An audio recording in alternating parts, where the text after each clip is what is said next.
how's it going? For today's video, let's take an up-close and personal, in-depth look at the 260 horsepower turbocharged Chevrolet Cobalt SS Coupe. And this is going to be a detailed, in-depth review of the Cobalt SS. We'll start it up, show the engine, get an exhaust clipping of the performance data, and show you many of the unique aspects of both the interior as well as exterior.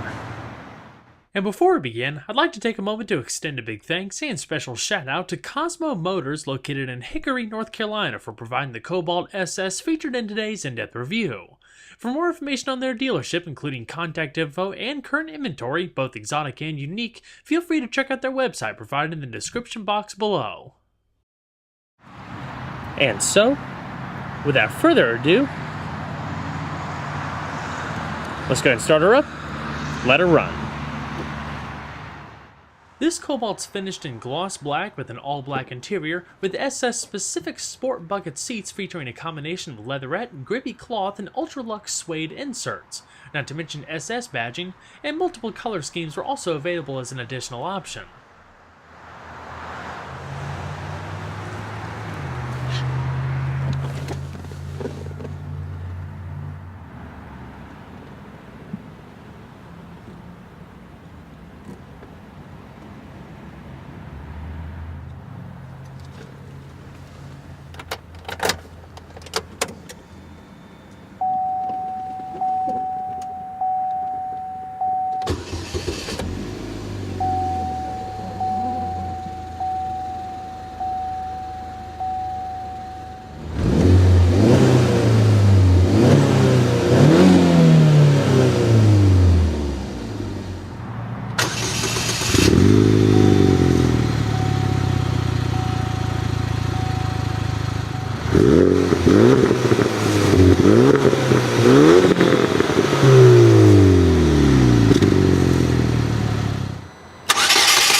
The Cobalt's speed-proportional electric-assisted rack and pinion steering is specifically tuned for the SS and is claimed to deliver a level of feedback comparable to a traditional hydraulic setup.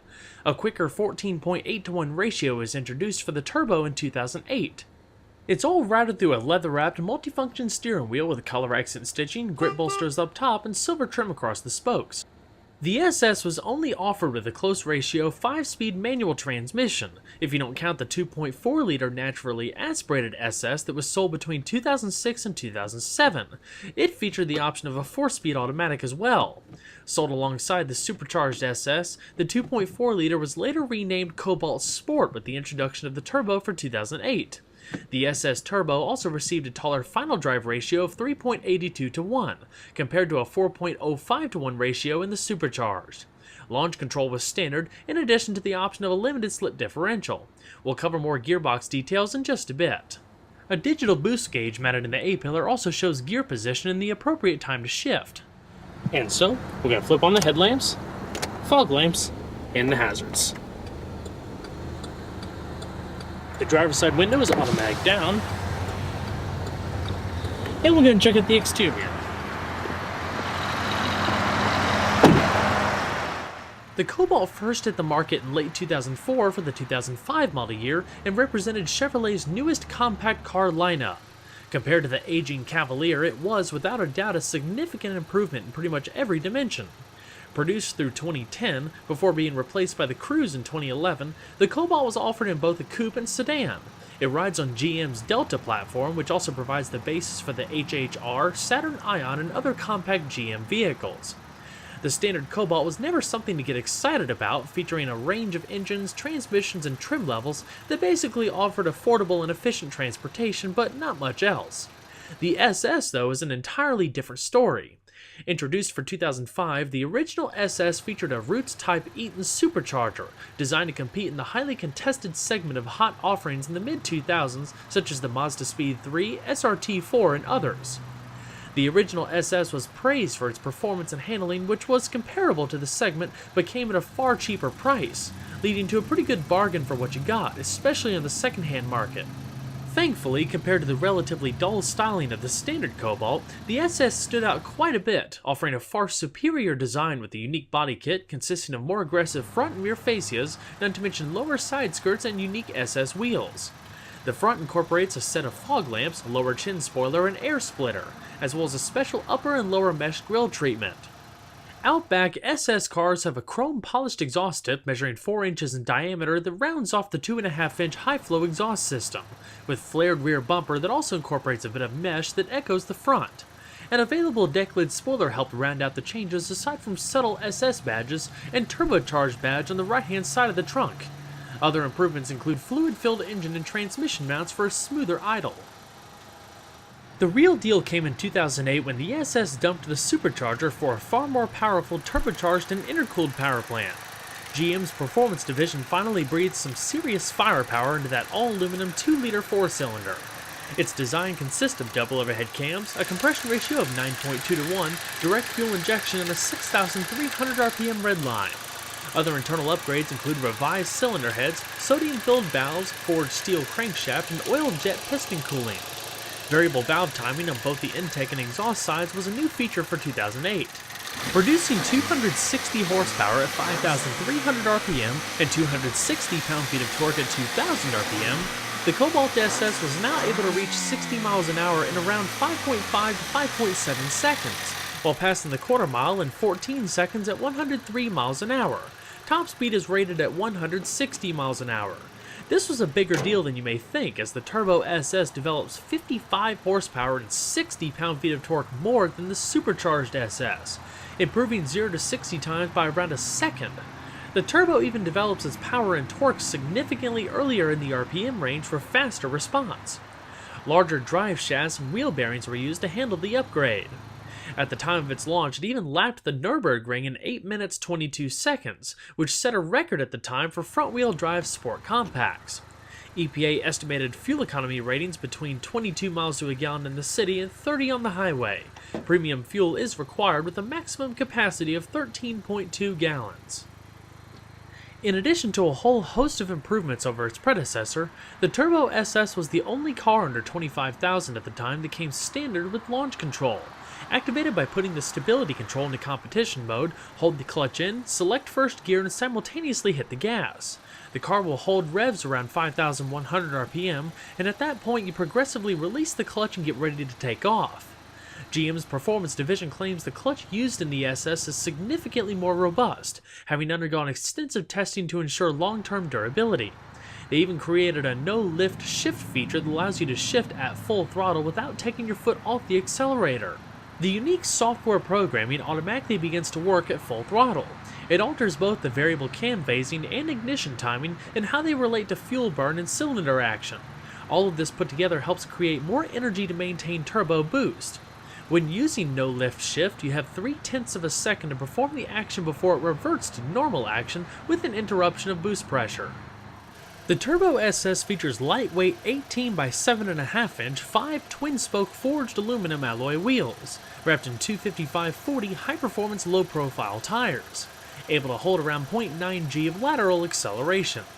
These wheels are actually half an inch wider than what's found on the Supercharged model, accompanied by wider tires. Stopping the car from 60 miles an hour only takes about 115 feet thanks to 4-wheel ventilated disc brakes that are all an inch larger for 2008. 12.4 inches in front with 4-piston Brembo calipers and 11.5 inches in the rear with single-piston calipers. The 2008 SS also received quite the suspension makeover for far superior handling over the previous year.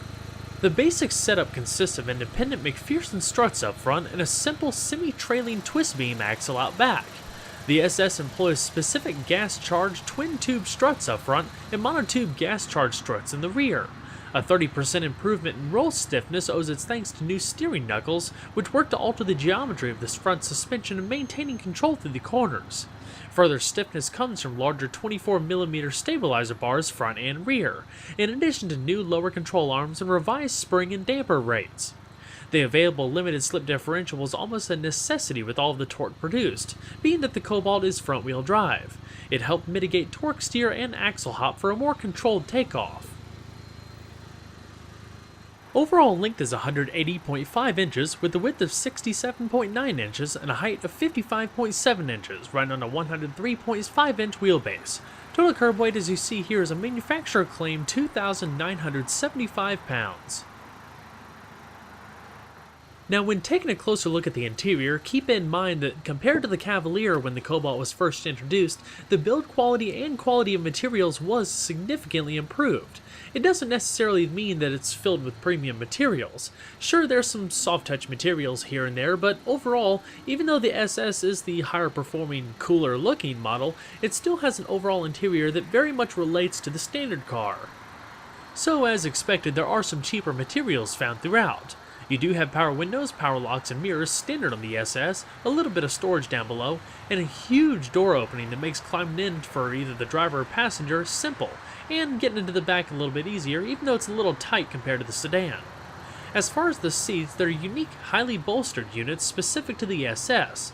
The seats are finished in a combination of grippy cloth and leatherette trim across the sides, not to mention microfiber suede-like ultra-luxe trim across the middle portion of the seats.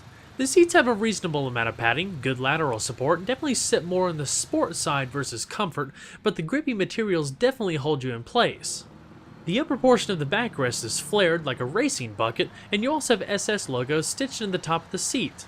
The headrests are vertically adjustable. Continuing through the interior, you have a little bit of all-weather protection down on the floor and a large dead paddle. The steering wheel is manual tilting only, and I believe a telescoping feature was never available.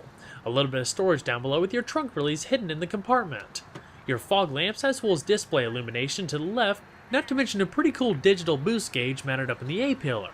The dash is clean and simple with pretty good ergonomics for the radio and climate control, finished off with a sunroof. So let's go ahead and see how she sounds.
So let's go ahead and shut her up.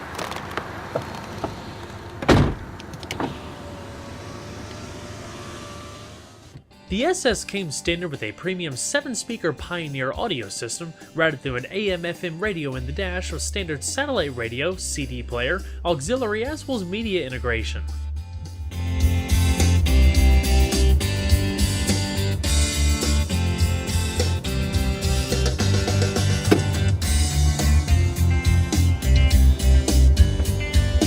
Side curtain airbags, padded visors, as well as a manually dimming rearview mirror with integrated OnStar controls and reading lamps all the way down below. Up top you have the controls for the automatic sunroof, as well as a microphone for the hands-free telephone and OnStar. The radio is very simple, typical of any GM car of this era. You have radio information up top there, preset stations, favorites, clock set, menu, rewind, fast forward, seek, track selection, changing different modes, going between CD and auxiliary. You have a USB input down there, auxiliary over there, and adjusting your sound and various equalizer functions, balance and fade, all the way to the far right with the little tune knob. Traction control, hazard switch, simple climate control dials in the bottom with your temperature off to the right, fan speed in the middle, different zones to the left, front and rear defrost, AC and recycling. Small storage tray with a 12-volt power outlet, 2 cup holders, an extra power outlet, some more storage trays, and cup holders for the rear occupants. As far as the steering wheel, the left-hand side is your cruise control, right-hand side are your radio commands, hanging up a call if you're using the hands-free OnStar system, and muting the radio. The right-hand side stalk corresponds to your intermittent wipers, and you have your lighting and turn signal, high beams, off to the left. Gauges are in a similar format as the standard Cobalt, but spiced up a little bit for the SS. You also have a little digital driver information system right there that shows many of the vehicle diagnostic systems, temperature, tire pressure, and more. Alrighty. We gotta shut her down. And check out the back seat. Climbing into the back seat of the Cobalt Coupe is pretty easy. The passenger side seat features a one-touch motion, so when you recline it, you can automatically push it all the way forward. And if you're in the back seat, there's actually a little kick lever down there that you can press with your foot and also make it slide up all on its own. But for the driver's seat, it features a little bit more adjustments to it, so it's a two-step process. Just recline it forward and then grab the pull bar up front and slide it. Because the doors open so wide and there's so much clearance right here between the back of the seat and the B-pillar, like I said, it's really easy to climb into the back. Now, the first thing you realize when you get back here is it's definitely a little bit more of an intimate cabin, especially people, I'm going to say around 5.5 feet and up, are going to be a little bit cramped. I mean, I can sit back here, at least the way it's sitting right now with the seat pushed all the way up, but my head just barely touches the headliner if I move it forward here, but around the glass portion right here I probably have about ½ an inch or so of wiggle space. There's a little bit of extra sun protection here too, so if you are sitting back here, the sun won't beat down on top of your head quite as bad. When you put the front seats back in their normal position, the legroom pretty much diminishes unless, like I said, you're a smaller person. So if you're around 5.5 feet or more, I suggest the front seat being a lot more of a comfortable place to be. Up top, you do have 2 coat hooks, side curtain airbags, plenty of glass back here, so it's pretty open overall, not really a claustrophobic space. You don't have an armrest in the middle here, but like the front, the back seat is contoured for a little bit more of a sportier side and features the grippy cloth and leatherette trim. You have 2 cup holders down here, as well as a little storage tray. But as far as amenities, that's pretty much it. Pretty simple environment. So let's go and check out the rest of the vehicle, shall we?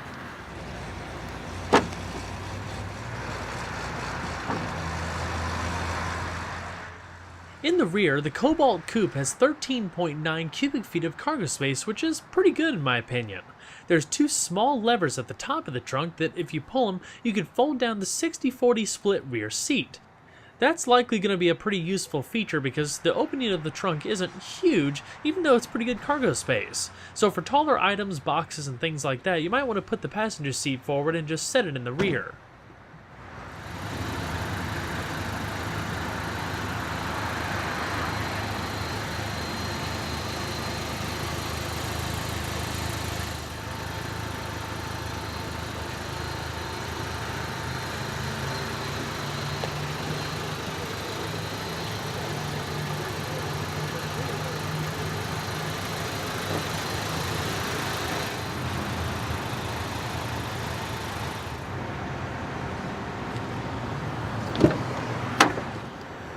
Now, the passenger seat features similar adjustments, including sliding and recline, but lacks the height adjustment of the driver's seat.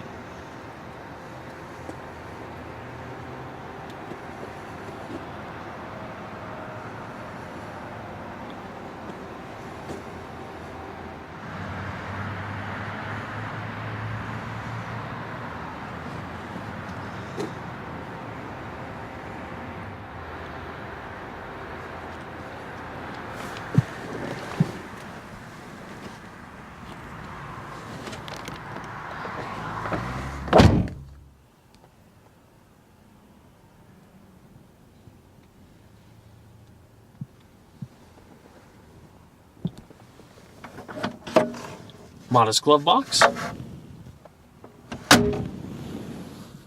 While the standard Cobalt was never designed to excite the everyday car enthusiast, the SS turns the dial up quite a bit with adding a bit of forced induction, a sport-tuned suspension, and sportier overall layout. In keeping with the value-conscious mind of the lineup and the Chevrolet brand in general, the SS offered quite a bit of bang for your buck. Well, everyone, I hope you enjoyed the in-depth look at the turbocharged Chevrolet Cobalt SS. Be sure to stay tuned next time. There's a lot more where that came from. Take care, everybody.